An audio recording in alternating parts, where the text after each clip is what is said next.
In this movie, you'll see how a zombie outbreak has spread throughout the entire world and how a man is recruited to find the clues to cure this virus. He has a family and faces a lot of zombies on the mission. Will he be able to find the cure? You'll know that by the end of the movie.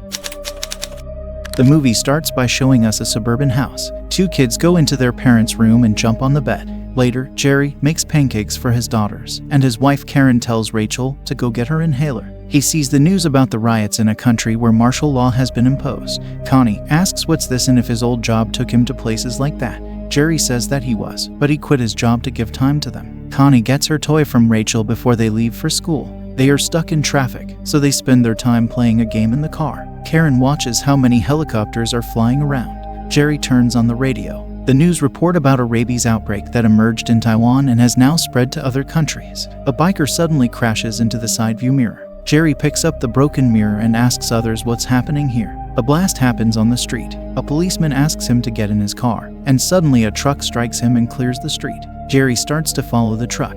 The truck collides and flips over, and Jerry turns. He passes through the city, where the military is trying to eliminate zombies. When Jerry asks Rachel to fasten her seatbelt, an ambulance rams into his car. Luckily, they are not hurt. They all get out of the car. Zombies are running and attacking people mercilessly. A zombie woman crashes through the windshield. Karen freaks out when she sees the zombie biting a man. Jerry tells her to run. He observes what is happening with the man. The person instantly turns into a zombie. Seeing the worst situation, Jerry moves with his family in an RV. A zombie almost gets inside their car. Zombies continue to attack Jerry's car as he speeds through the streets. They ultimately get to drive outside of the city. Karen tries to calm Rachel down as she is having an asthma attack.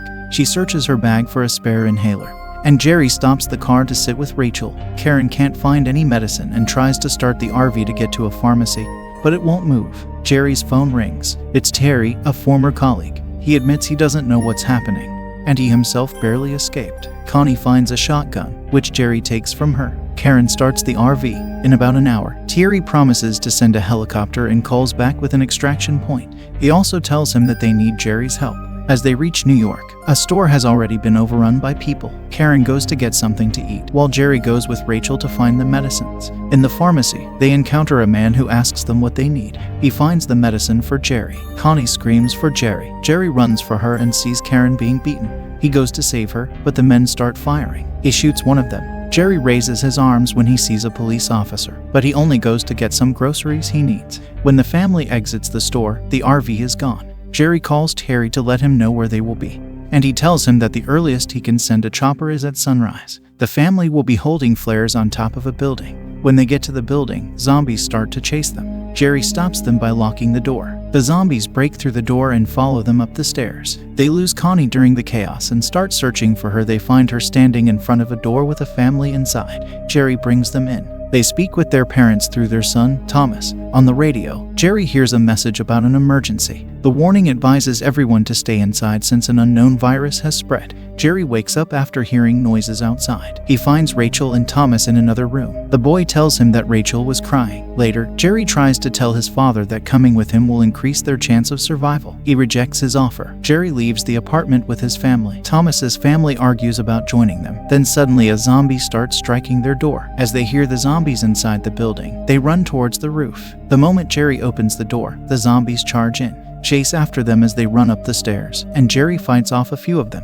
The helicopter is approaching the building. Karen and the girls get to the roof, and Jerry fights another zombie. Thomas shoots the zombie to death. Karen lights the flares. The helicopter sees them. Thomas and Jerry approach the roof, but Jerry leaves them to see if he will turn into a zombie. He pauses for a moment, but when he hears the zombies approaching, he rushes to shut the door. Karen and the children board the helicopter. Soldier covers Jerry's back so that Jerry can get to the helicopter. The zombies fall off the building. The helicopter lands on a United Nations ship in the Atlantic. Jerry welcomes them and shows them to their bunk beds. He informs Jerry that the virus has spread to all the major cities. A research group is discussing the virus inside the command center. Dr. Fastbach believes that once the origin of the virus is known, a vaccine could be created. Thierry informs Jerry that the word zombie was first used in a memo from South Korea, and that Fastbach is their best bet to cure the virus. They plan to send the doctor there to look for the source. Suddenly, a general walks into command and comes straight to Jerry. He tells him that they want to send him to South Korea along with a team in Fastbach. Jerry declines, as he can't leave his family. The general can't convince him, so he threatens him. threaten to throw his family off the ship if he doesn't work for them. Jerry speaks with Karen and tells her the situation. He hands her a phone and tells her to call him every day. Jerry farewells his daughters and Thomas and promises to return. The jet takes off. He informs Fastbach that he must follow the soldiers' orders. Jerry advises him to tell him if he finds anything important. Fastbach claims that they will find something there, and says that sometimes a virus's most horrific features end up being its own fault. The ship removes all non-essential crew members from the ship. The plane lands in South Korea even though no one answers their call. The hatch opens, and the team starts to move out. Zombies start to attack, and they slowly leave the area. Fastbach gets scared and runs back to the plane. He trips and falls on the gun, shooting himself. The soldiers fight off the zombies and move to the base without Fastbach. When they get inside, the soldiers at the base ask them why they came here. Jerry tells them about Fastbach, and then the pilot asks for the jet to be refueled. Captain Speak says they'll have to be very careful because zombies are attracted to noise. He tells them that headshots are the most effective, but when they can, they also burn the bodies. He asks Jerry what he is going to do now that Fastbach is dead. Jerry explains the memo containing the word zombie. They take him to a chamber filled with burned bodies and tell him that the doctor bit them all, and that he was infected when he was bitten by a soldier who had vanished. The doctor bit 15 people on his return. Sadly, the records were also destroyed in the fire. Speak tells him that one of his soldiers was right in the center of the zombies, but they didn't attack them. Jerry sees a former CIA agent being imprisoned and confronts him. He supplied weapons to North Korea, but now he warns Jerry that this is not the best solution. In order to stop the spread, he pulls out his final remaining tooth and informs him that they pulled the teeth of the entire population in just 24 hours. Jerry says it's crap. He then tells Jerry from whom he can find the answers in Jerusalem, as Israel is the only nation winning the battle by building a solid wall around Jerusalem. Jerry informs his pilot that they are going to Jerusalem. Speak explains the plan to handle the plane's refueling. The soldiers surround the base with snipers to guard their backs as Jerry and his team cycle to the jet. Speak tells them over the radio to be quiet before he can bring in the fuel. As they ride, Karen calls Jerry, and his ringtone wakes the zombies. While zombies are attacking them, Speak kills a lot of people with the fuel truck. Jerry and his team start the refueling while fighting zombies in front of the aircraft. Speak defends Jerry from a zombie attack, but he gets bitten. Speak kills himself before he turns into a zombie. One of his team members disconnected the fuel line. Jerry enters the cockpit and locks the door behind him to prevent the zombies from entering. As soon as planes take off, they fall out of the back of the plane. Jerry informs Karen that they're going to Israel. An explosion occurs, and the call disconnects. The plane lands in Jerusalem, and they ask for permission from a Mossad agent for Jerry to go and observe. Jerry instructs his pilot to remain in the cockpit. Then he's taken to the agent. Jurgen Warmbrun informs him that it is in our nature to not believe that something can occur until it already has. Jerry asks him how Israel knew. Warmbrun informs him that they heard an Indian general talking about fighting zombies. Jerry thinks that's not enough to convince a veteran agent.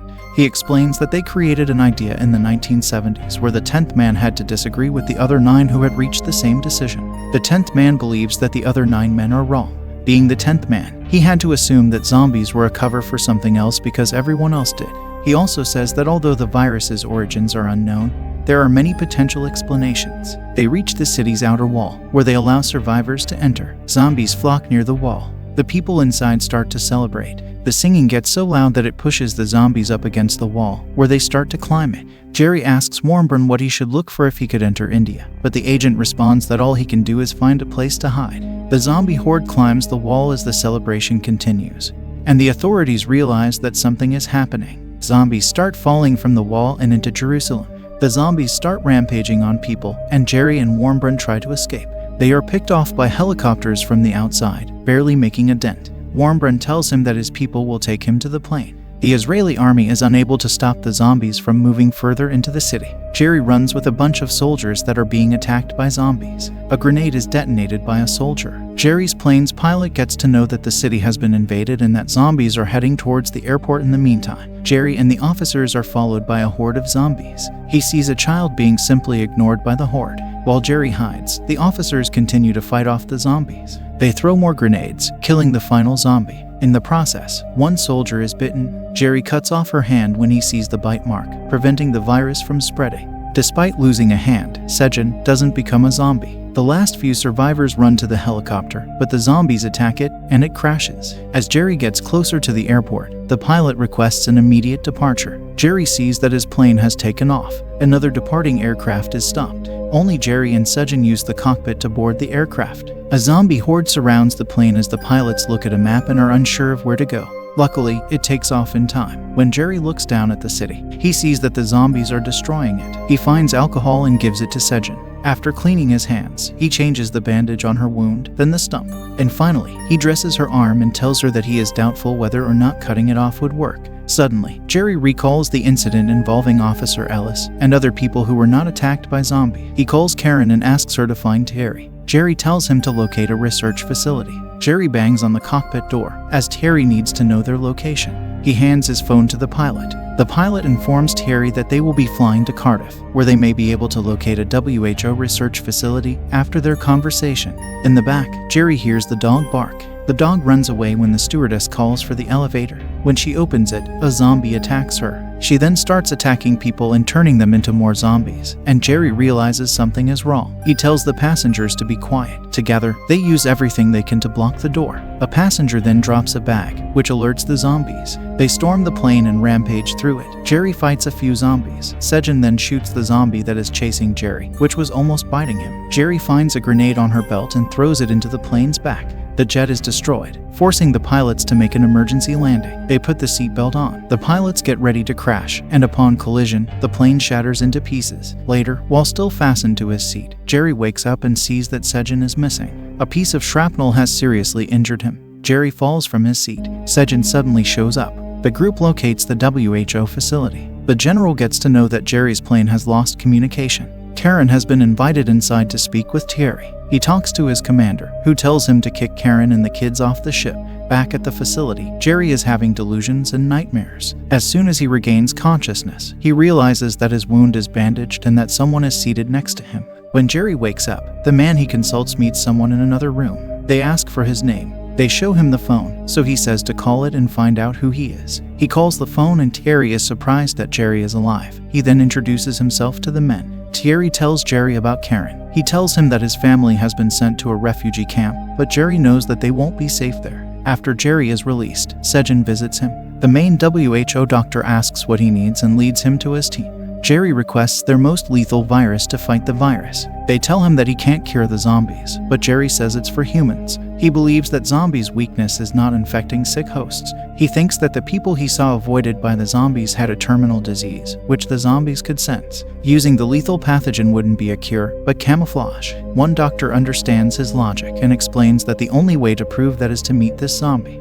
They have all the viruses, but they're in the B-Wing, which is infected by 80 zombies. Another doctor tells him the B-Wing zombies are inactive at the moment. He shows him how he can get there. The lead physician, Jerry, and Sejin get ready to go to the wing with the vaults and get the virus. Doctors advise them not to kill any zombies since it alerts other zombies. They get some weapons for safety. The three then enter the hallway. The lead doctor instructs them to permanently lock the doors if anything else enters the hallway. The light turns on as they carefully make their way through the facility after Jerry enters first. They create some noise, which somewhat alerts some of the zombies. Jerry and the doctor follow Sejin across to the other side of the lab door. They continue to the vaults, but make a noise with a flip door and wake up the zombies. They go through and arrive at the vaults. There is a zombie down there too, which hears them. Sejin shoots her, prompting all the zombies to run toward them. Jerry distracts the zombies so the rest can get to the vault. Most of them get stuck behind a door. Only one follows Jerry. He takes it down without too much trouble. Suddenly, another one appears, and Jerry gets him too.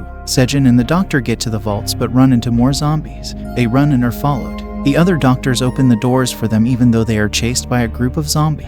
They can barely manage to hold the door, but they will still close it eventually. While running away, Jerry enters the vault containing the viruses. The phone rings, and the doctor tells him the password to the gate. Jerry enters. He grabs every virus that could fit in a box. A zombie unexpectedly knocks on the door, and Jerry is now forced to inject himself with one of the viruses. He injects one of the viruses into his arm and tells the others a message for his family. The zombie is still outside the vault. Jerry waits for the virus to spread. He waits before opening the door. When the zombie enters, it doesn't attack him. His idea worked. To divert the zombies and send them running in the opposite direction, he activates the soda machine's mechanism. He walks back to the main facility without the zombies giving him any trouble. The doctors give him a vaccine, and he leaves the facility with Sejin. Jerry goes to find his family in the refugee camp. All of them are there waiting for him. Meanwhile, his idea spreads throughout the entire world. The WHO comes up with a vaccine that works as camouflage, helping people become invisible to the zombies. It gives humankind a chance to fight them off.